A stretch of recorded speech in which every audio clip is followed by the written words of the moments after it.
Welcome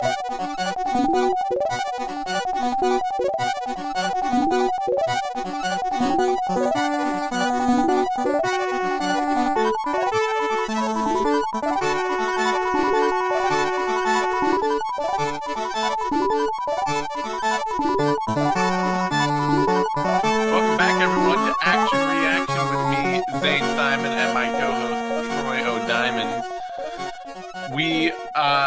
Last time out, we were talking about Mission Failure, and honestly ended up both having a reasonably good time with Doom and Midnight Run. But this time, we are back to talk to all of you kids about drugs. And I think we should start off with the agreement, right? Drugs are bad. Right, Troy?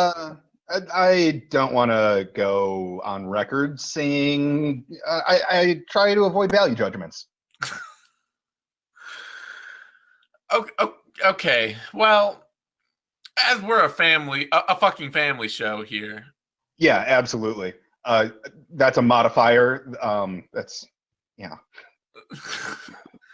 I want us to be out there at least publicly once that drugs are bad before we start our episode on movies about action movies with about drugs.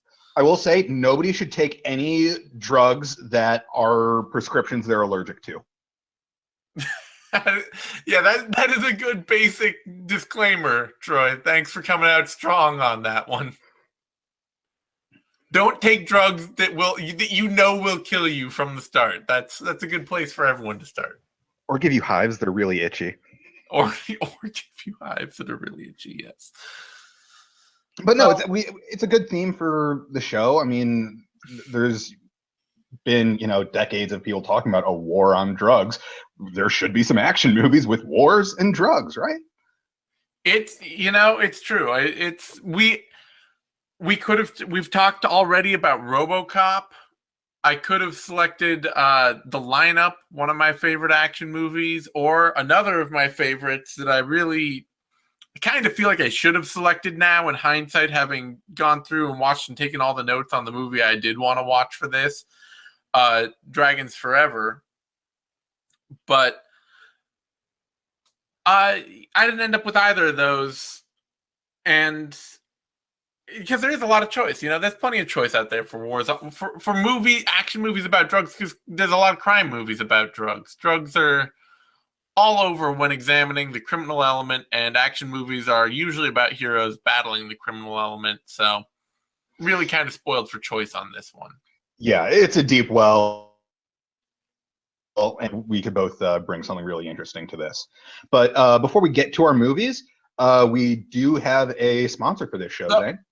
Yeah, we do. And well, I'm glad that you say we do, because it turns out that going for the Heart the Heart Foundation, and well, okay, let's just say it. The Heart Foundation was less because apparently their warranty is bullshit and it doesn't cover other, let's again say, prescription drugs that may be mild to moderate accelerants. Either way, they're not willing to pay us for the ad we cut, and neither is Recall. So I trusted you this week to go out and find our new sponsor, and as long as it's not cokecandles.org, I'm willing to play ball with you. Okay, well, it's kind of good that Recall pulled out, because this might be a little bit of a competitor. It's another travel service. So, Zane, do you like to travel, but you worry about pesky local laws and regulations? All the time. Yeah, well, you don't have to do all of that legal legwork thanks to Cocation. Cocation will take you to Peru, Colombia, Mexico, and like the more bribable parts of the Cayman Islands, and maybe a little bit of Switzerland. You can do like some school Charlie Wilson shit in a hot tub with some strippers. You'll feel just like a real congressman. So for your next getaway, don't worry about making sure that you have a getaway. Cocation will take care of it, where every trip is a ski trip. Oh, God. Why?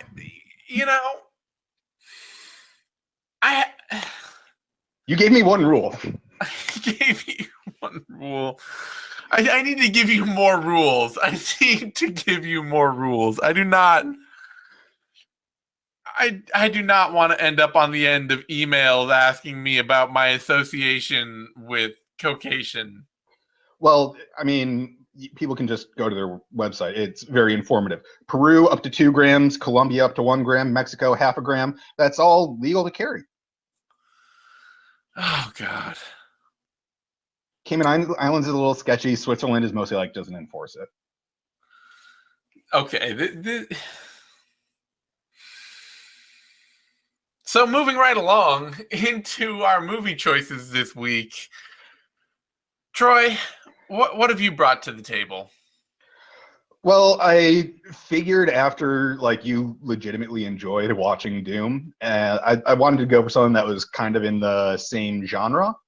And this might be, I think this is a movie that you might have seen before, but it's worth revisiting. And so we're sticking in the genre of Carl Urban movies. And hell yeah, we are watching Dredd.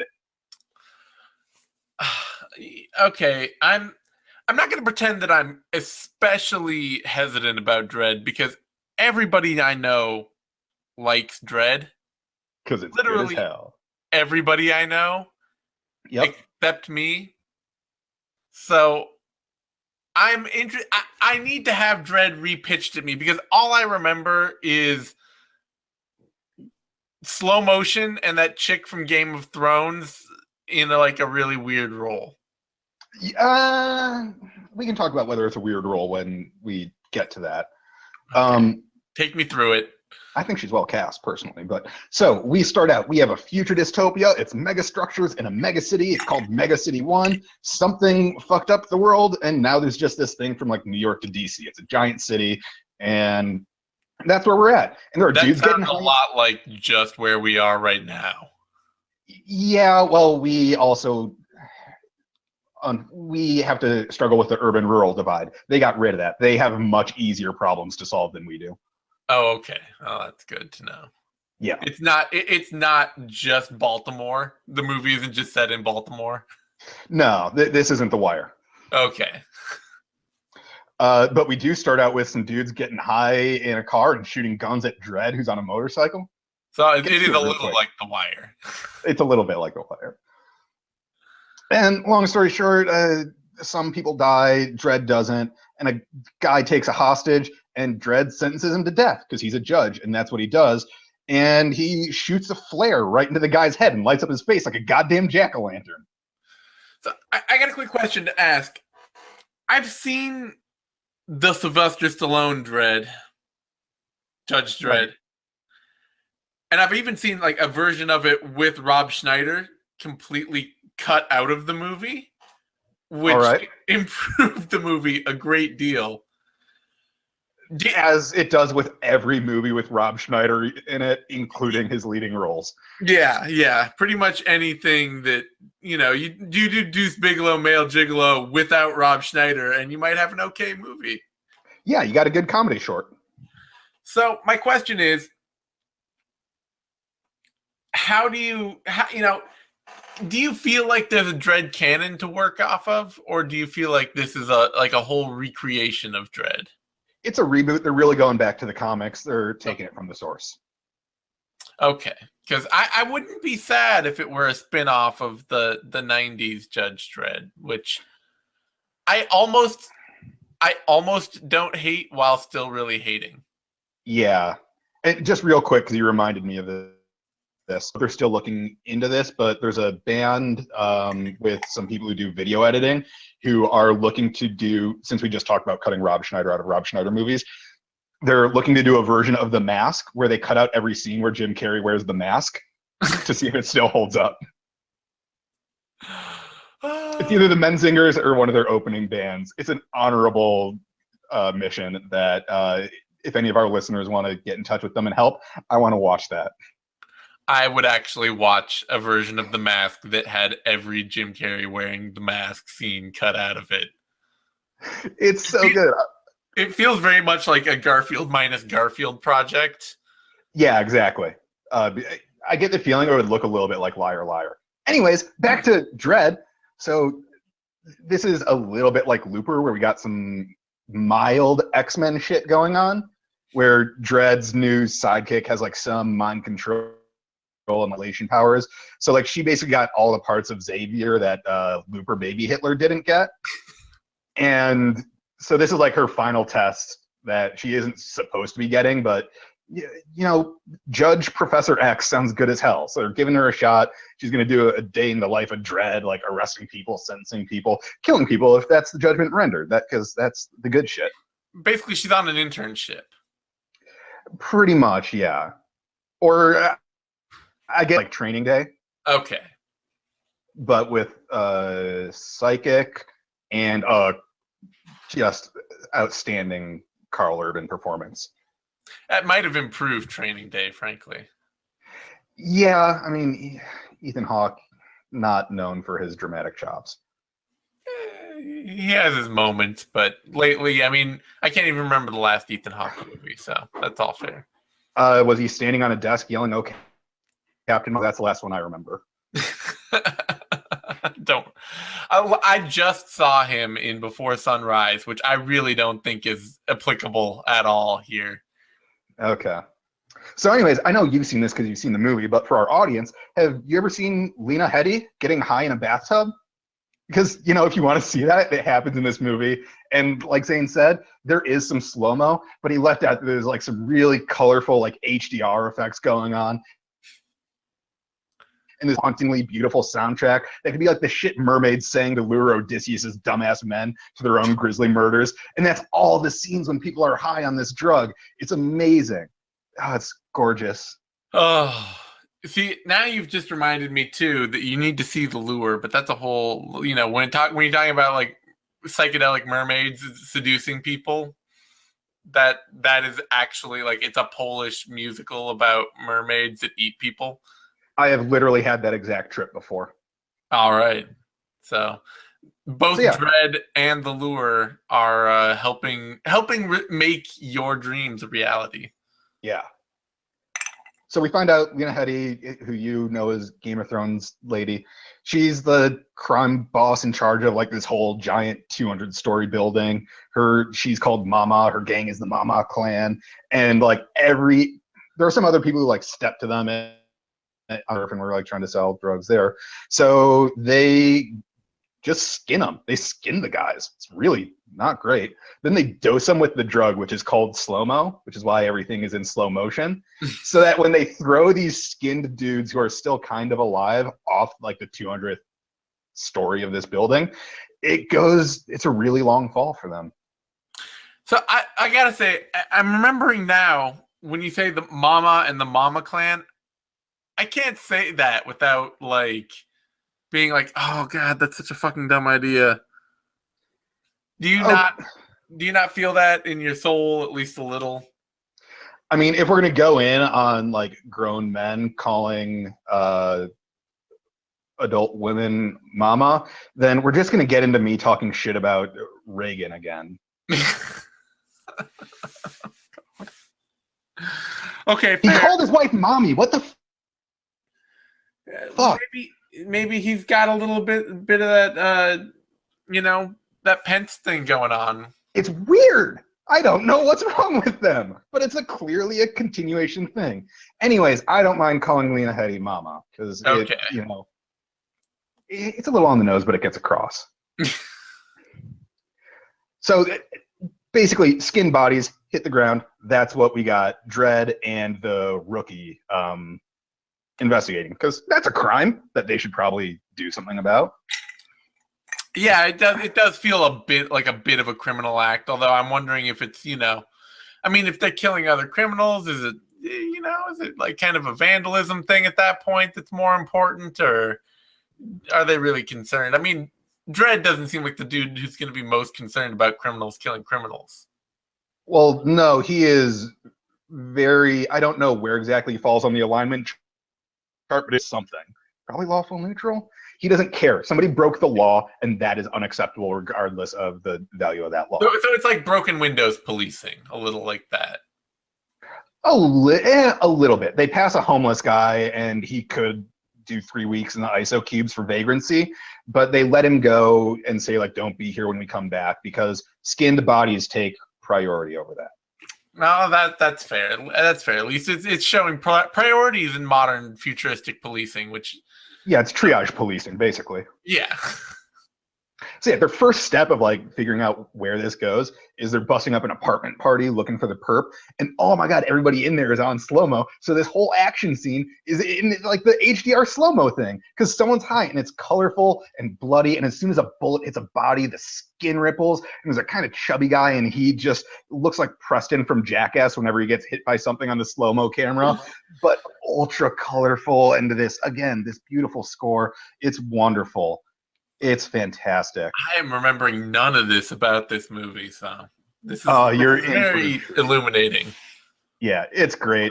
So Rookie psychics into a guy's head, finds out he's one of the dudes who skinned the other dudes, and they want to take him in and for interrogation, but Mama ain't having that. She is not letting him get out, locks down the entire megastructure, and now they are. Mama's on the intercoms telling everybody, every single person in this building either needs to be hiding or killing these motherfucking judges. Those are the only two things that you get to do. And yeah, now it's a tower clearing movie. That's all it's got to be. And so they like keep changing up weapons and murdering a bunch of different people on their way up some stairs and clearing this tower. And like I say they're murdering, they're rendering sentences of death to crimes, but it's the whole Judge Judy and executioner thing, right? Yeah, exactly. So we got a bit of a body count here, but I want to make sure that you're remembering this movie right and our audience has the right view of it. So far, impression Carl Urban has made in this entire movie is either a scowl or a stronger scowl. That's it. But he's wearing the Judge Dredd mask. You don't see his eyes. All you see is like either again this tight scowl or a deep scowl. That does play pretty. That is correct to the classic Judge Dredd character from the comics. Yeah, they cast him perfectly, and he nails the role the entire way through the movie. Yeah, I really have to. I'm gonna have to revisit this thing because, like I said, everybody I know has really fond memories of this movie. The way you're describing it is cool, and my memory of it was just coming out of it like, what did I just watch? I mean, you watched Mama and a couple other people post up on a bunch of miniguns and tear down an entire goddoms just to kill Dredd and a rookie and the witness. Because, fuck it, why not? I mean, not like regular miniguns, like tracer rounds. And then she's like, concentrate the fire, and it's just all centralized, and everybody's dying. And it's beautiful. And then Dredd shows up. They didn't get him. He's still alive. And then he just throws a guy off the balcony in front of her. It's badass as fuck. Oh, this is the only other memory I have specifically of this movie is that it looks weirdly a little cheaper than it should because it was released in 3D as well. Have you seen the movie in 3D? No, I don't do 3D. Okay. So I need to try. I need to give this whole thing a relook because it's I've been meaning to for a while, and I'm glad you brought it up because of that. Because it has been a weird sore spot in my movie watchingness that I don't seem to have the love for Dredd that everybody else does. But I only saw it once several years ago. I mean, yeah, it's definitely worth a rewatch. It has a really interesting color palette for an American action movie that came out in 2012.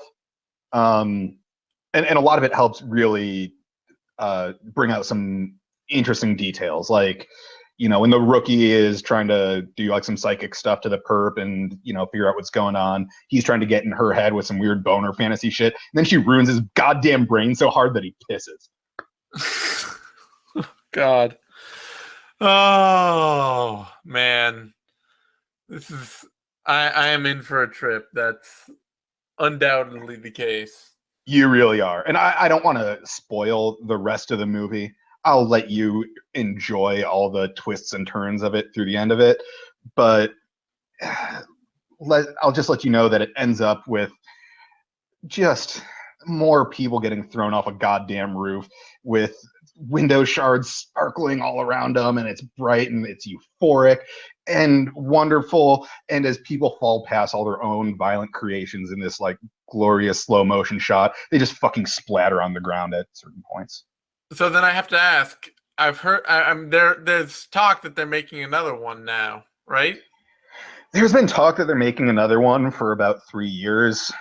Because like it did terrible at the box office because the marketing was shit, but cleaned up on DVD sales. So like clearly there's a market for it, but I don't know. It's kind of like Pacific Rim 2. It's something that really should happen and needs to happen, and they're just taking too long. Although Pacific Rim 2 is actually happening, thank fucking God. So you're not. It doesn't sound like you're holding out a lot of hope for another one of these. I really want it to happen. I will sign any petition. I will vote for anybody who can actually make a Dredd 2 happen. Literally anybody. Well, I mean that's a strong. Well, anybody. See, this is what gets us into our current political situation. I want to lay the blame at your feet, but it's essentially people who, it's essentially you. It's your fault. Look, Trump has ties to the entertainment industry. I believe that he can make this happen. If voting for him I don't give a shit. I don't care if it's financed by Russian oligarchs. I don't fucking care. Just make Dredd 2. Oh, Lord. It could actually be propaganda for the petrostate as long as the rest of the movie is good. Okay, well, on that note, then, I am bringing this week for you one of my favorite random action movies. I really questioned whether this was the right choice. I questioned it a lot. I could have made better, more productive choices to our theme, because obviously yours is full of drugs that people use all the time for all sorts of reasons in your movie. Yeah, and real quick, I do want to make sure that this movie doesn't say drugs because Mama was already in charge by the time this drug came in. The drugs didn't create the violence was already there. Drugs are not the problem. Okay, so yeah, we tried to give the message at the beginning to our impressionable young listeners that drugs are bad, but maybe in the case of Dredd, drugs are just, they're what you need to get through having to deal with Judge Dredd and Lena Headey. It's not Headley Lamar. Headley from Blazing Saddles. Yeah. All right. Anyway, on my half, drugs are very clearly bad. I bring a very drugs are bad movie with almost no drugs in it, but it is absolutely on rewatch. I was so happy to rewatch this movie and remember it. And it's called The Man from Hong Kong. All right. Where's he from? It's from 1975, and it is a Ozploitation co-production. Now, if you don't know what Ozploitation is, they are the super, violent, sexy, drug-filled, crime-filled movies from Australia in the 70s and 80s. I didn't know this was a genre. It is. It is totally a genre. It is what Mad Max was part of. Mad Max is the most popular edge of Ozploitation. All right, I am in. Wait, do they smoke gasoline in Mad Max? How's that? I don't know. Anyways. Yeah. So this is a really fun. This movie, also known as Dragonflies, for the dumbest possible reason. Please tell me this dumb reason. I probably love it. Okay, first of all, it's a mashup between Hong Kong action cinema in the 70s and Australian action cinema in the 70s. Okay. So directed by Jimmy Wong Yu, who's an action star and director in Hong Kong, who made a bunch of grindhouse martial arts movies in the 70s and 80s. And ongoing, he's had a film career all the way up into the 2000s. He co-directed it with a Grindhouse Ozploitation director, Brian Trenchard Smith. All right. And Where does the flies part come into this? so the thing is that Jimmy Wong Yu, the co-director, is also the star. All right. He plays a hard-bitten action cop from Hong Kong. And Hell in yeah. the movie, he has to hang glide onto the roof of a penthouse to bust a drug kingpin. And so Holy fuck! he is the dragon that Who flies. flies? Yeah! The dumbest reason to name a movie Dragon Flies. Oh my! Wait, hold on. Are there subtitles? No. It's all in English. Okay. Oh my! Do they say dragonflies in the movie? No. Ah. But it does feature a small part for action legend Sammo Hung, one of the all-time great martial arts stars of Chinese action cinema, who you've probably seen nothing in because why would you? You're uncultured and terrible. I mean, Sam, I'm not going to take the obvious joke here, but there's this different type of movie that his name sounds very ready for. Yeah, okay, whatever. You know what? Just show a little respect. Put a little respect on his name because he is an all-time great of action cinema. That you being an uncultured boob, you're already like you haven't even done anything and you're already making me angry just because you don't know who Sammo Hung is. Okay, am I wrong for making this connection? Jackie Chan did porn before he started doing action movies. This is a reasonable expectation. He did grow up with and work alongside Jackie Chan, so you are just strengthening my case. I get why that's a good stage name for multiple genres. Also, did Jackie Chan do porn? Because I know that's a Sylvester Stallone thing. I haven't seen any Jackie Chan porn out there. I am like 95% sure it's Jackie Chan who did porn. Keep talking about your movie. I feel like that's going to be a 75% by the end of the episode. So every minute that passes, I am 85% sure Jackie Chan did porn.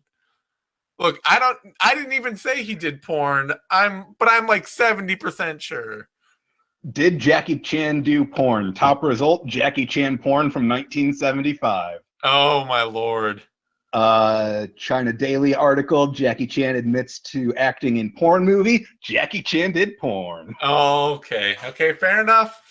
All our great action heroes are also failed porn stars. Maybe that's like how you become an action hero is to be too bad of an actor for porn. I mean, I think it's just like you get really ripped and you try whatever they'll take you in. True, that may also be true. So anyway, The Man from Hong Kong is about this. So these Aussie cops who are the most stereotypical racist Australian people, like cops you could possibly imagine. Like one of them's got this like huge Mel Gibson on steroids from Lethal Weapon blowout hairdo. Oh hell yeah! He's this like fat dude with a blowout and an earring, and like there's a scene in the movie where a dude ends up he's in a car that blows up and he gets thrown out of the car and he's on fire, and Jimmy Wong Yu, the star, our action star, walks over to him, looks at him, and then just walks off. And the Aussie cops come up later and they see the burned guy, and the fat cop says, "Talk about the bloody yellow peril." Okay, so we have some Australians. And the thing is that you think it's set up to be like, so, you know, this goes on throughout the whole movie, them being like, whenever they're on, like, you think at the beginning that it's like, oh, this is going to be some, like, really racist to Chinese people, Australian exploitation movie. Like, they're just going to be, it's going to be, like, unknowingly racist. Right. But the thing is that, so because it's directed by Jimmy Wong Yu, who's starring in it, Like, he does half the directing. He stars in it. It's basically just like Australians are all these racist losers who don't understand how great Chinese people are. That's fantastic. I am all about. What was like the main market for this? Was it supposed to be like released in Hong Kong and China, or get play in Australia? I think it's probably supposed to be released cross in Hong Kong and Australia. Okay. And all he's doing is calling Australians racist. I love it. Because like every single thing, every time the Australians are on screen, they are just like the worst. It's They're Australians. The most, it's just, oh, it's so weird. Otherwise, this movie is basically just an excuse, an extended excuse for like 2 hours of fight scenes. So, are they fighting over drugs? Where are the drugs? So basically, Jimmy Wong Yu, the Australians perform a sting on Sammo Hung, trying to do a drug deal in Australia. Okay, so the hero is selling drugs. No. Sammo Hung isn't the hero. Jimmy Wong Yu. Oh. Follow me up. Oh, right. Don't be racist too. Come on, Troy. They're not, just because the names are slightly foreign, you're like, oh my God, it's the same person, all of them. Yeah, pretty much. Okay. So Sammo Hung is a drug dealer, and he's trying to do a drug deal on Australian soil. And it's a sting operation. The Aussie cops swoop in and catch him. But they can't interrogate him because he only speaks Chinese. All right. And so they call in a Chinese special investigator from Hong Kong. But he only speaks Cantonese, and this guy speaks Mandarin? What? But the guy they call in only speaks Cantonese, and this guy speaks Mandarin? Yeah, no. It doesn't. It's not that complicated. Thank you for trying to then prove that you all are actually cultured immediately after suggesting that you have never seen. The only culture in you is bacteria. Yeah, pretty much. All right. I thought it would be a funny plot twist. I didn't know if this was a comedy. You said Nice save. But so they call in Jimmy Wong Yu to interrogate their prisoner because they're trying to bust this big Aussie drug lord, played by none other than cut rate James Bond, George Lazenby. Okay. One of the post Sean Connery failed James Bonds that had made like 1 or 2 James Bond movies, and everyone was like, what the fuck is up with this loser? And then they dumped him for somebody new. And then we ended up with some old chuckle fuck in clown makeup. I don't like any James Bonds. Yeah. But anyway, George Lazenby plays our Australian drug kingpin villain in this. Hell yeah. Who also happens to own a karate dojo, which means that you get like 4 dojo fight scenes throughout the movie. Okay, Australian karate drug lord is the coolest job title I have ever heard. And so, yeah, so Jimmy Wong Yu, he flies over to Australia to interrogate Sammo Hung, and basically immediately is just like, in China, we just beat our prisoners, so I'm just going to beat the crap out of this dude, and then he'll talk to me. And that's how he finds out that George Lazenby is the drug kingpin that they're all trying to get after. Because torture works. And, that's a major theme in this movie. And so on their way to take Sammo Hung into court to extradite him back to Hong Kong, Sammo Hung gets assassinated. And Jimmy Wong, and because the Aussies are trying to like push him out of the country quickly because they hate Chinese people and they want to bust this thing themselves. But right. Sammo Hung gets assassinated, and Jimmy Wong Yu's like, I gotta stick around now and find out who assassinated him. And he immediately like foot chases this hippie-looking Australian into a kitchen and starts a big kitchen fist fight that ends up with him killing the dude in a fish tank. Hell yeah. And like, are they like both in the fish tank, or does he like drown the guy in the fish tank? He's punching the guy, and he grabs the guy and like throws him into the fish tank. And as the glass breaks, it seems like the dude like cuts himself on the glass and dies.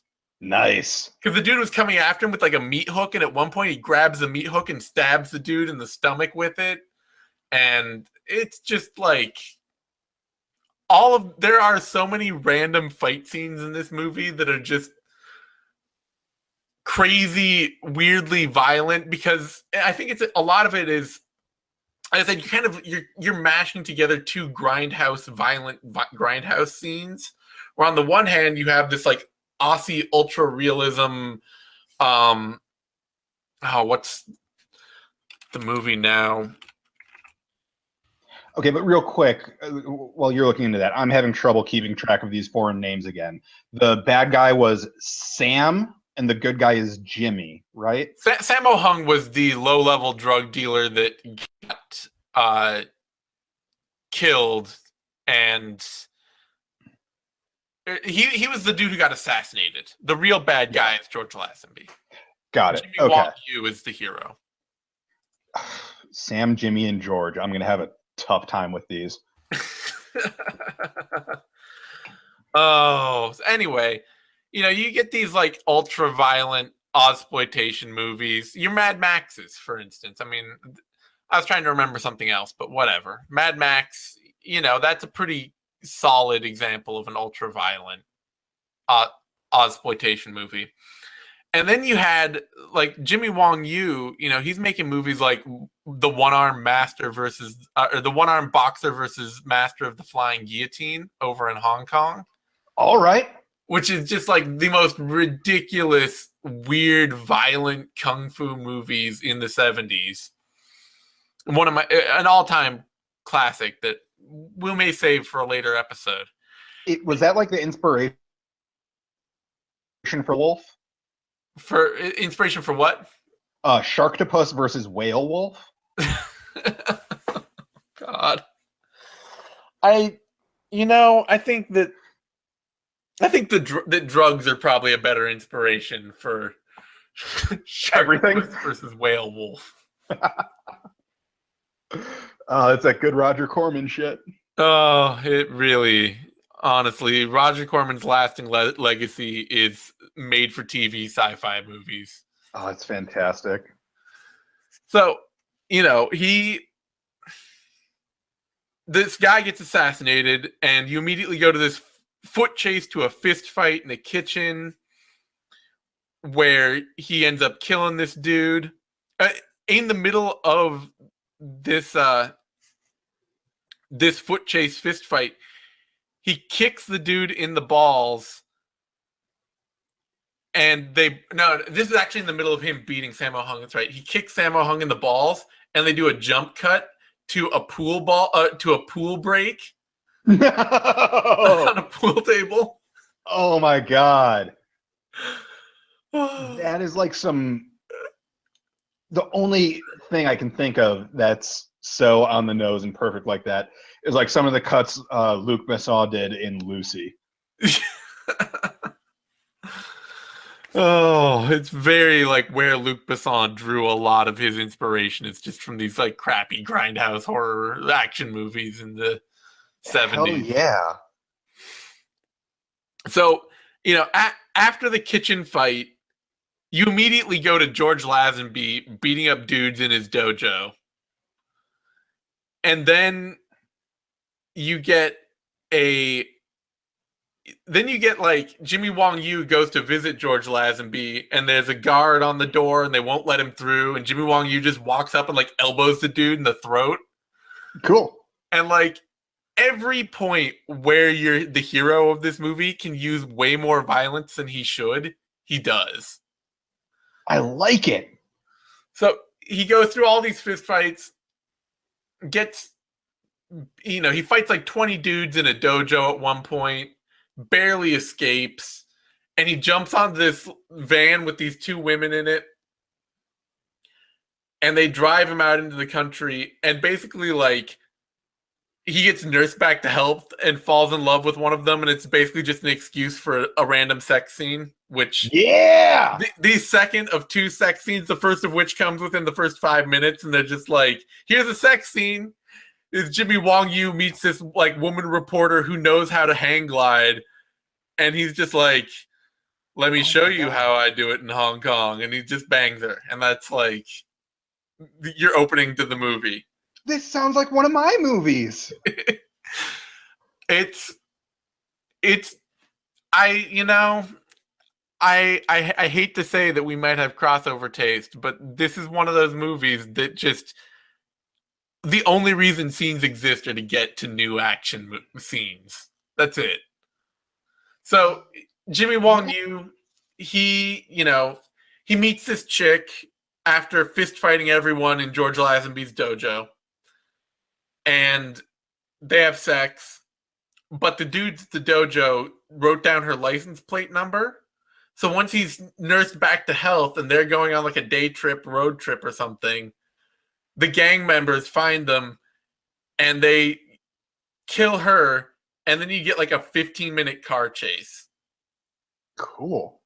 That's just him, Jimmy Wong Yu, in a Mustang chasing down all the gang members that killed his girlfriend.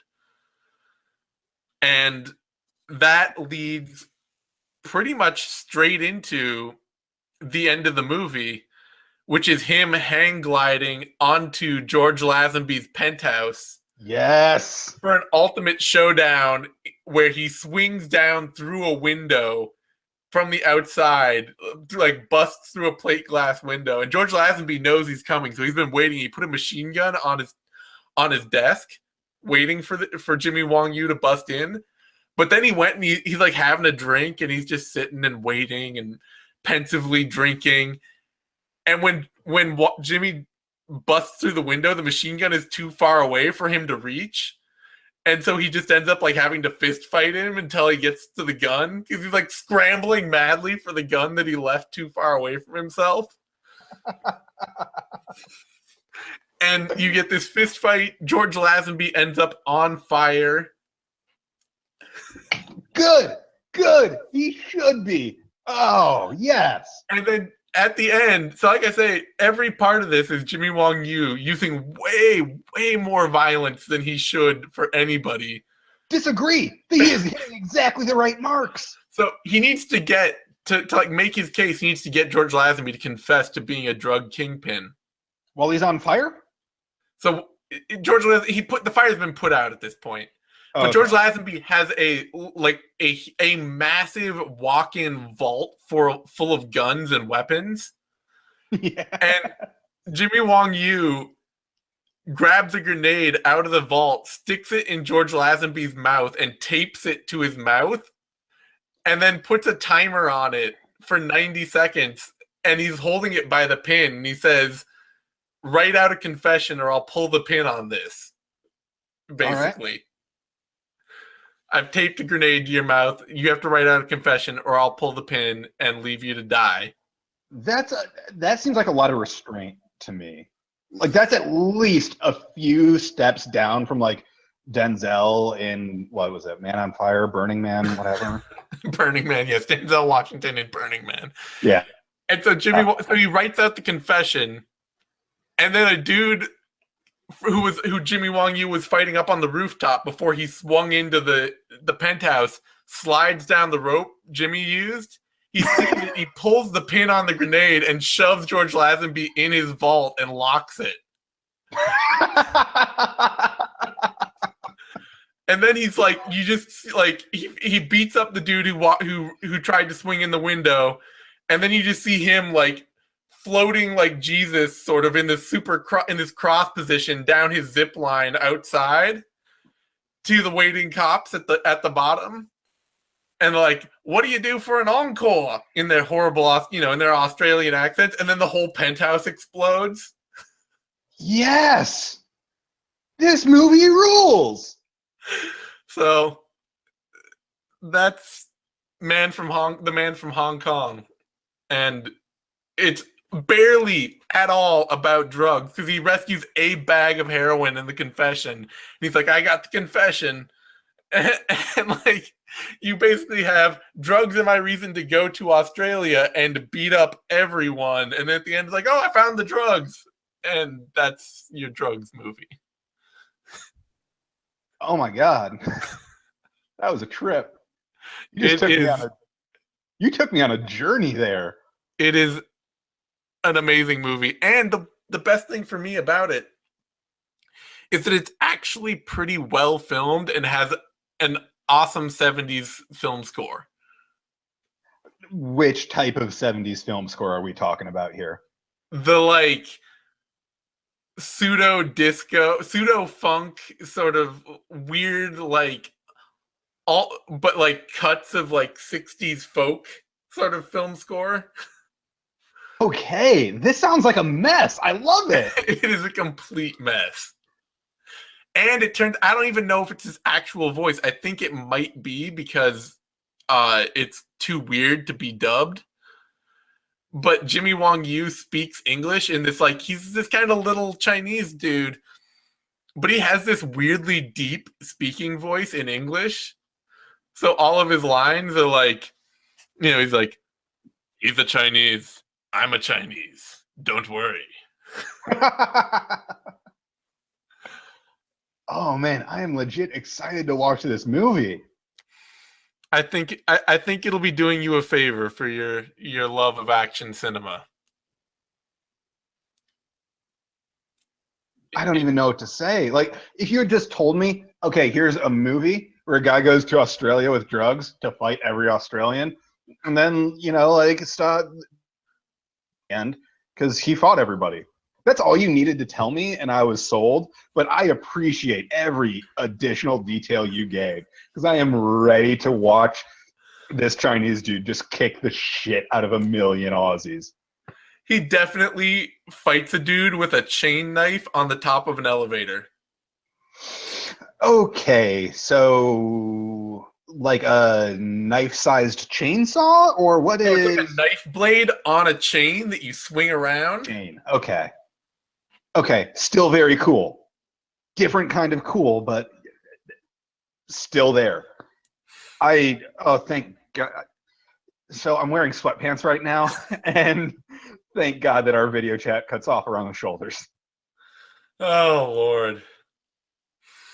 You'll have fun. It's good. It is. I was watching this whole movie, and the whole time I was just like, "Oh my God!" I forgot how amazing this movie is, and why I own it, and why it's so great. So I feel like we're both hitting that note very strongly with this episode because I'm hoping you'll feel the same way about Dread. I need to rewatch it because I really feel like I should feel that way about Dread. Even people with good opinions that I respect say that they enjoy Dread. Yeah, it's a big tent. All right. Well, on that, I mean, this is a very upbeat. I feel like we should end in an upbeat place because so often we trend towards combativeness. So maybe we'll just keep it upbeat for now. You got any last thoughts that you want to hit before we sign off? No, I mean, I'm ready to watch this movie. I'll definitely make sure that my first stop on my Caucasian tour has a DVD player, and hopefully it's Peru 2 grams before going in on this. Oh, all right. Well, on that note, don't do drugs, kids. Don't, Except in Peru. Don't be like Troy. Don't do drugs. Yeah, I disagree. Anyways, like, comment, favorite, subscribe, sniff, snort, smoke, anything you want to do. However you want to interact with this episode. Hit the thumbs up, hit the whatever device you use to smoke anything. Download us on SoundCloud. Yeah, find me on Twitter at TheZaneSimon. Find Troy on Twitter at PDLMMA. Comment on YouTube. Any of that, we will see it. We will talk about it. We will talk to you. And in the meantime, we will be back in a few days to react to our crazy, my crazy drug trip fueled movie and your movie that was created on a literal drug trip to Australia. There's going to be some good ultra violence, guys. All right.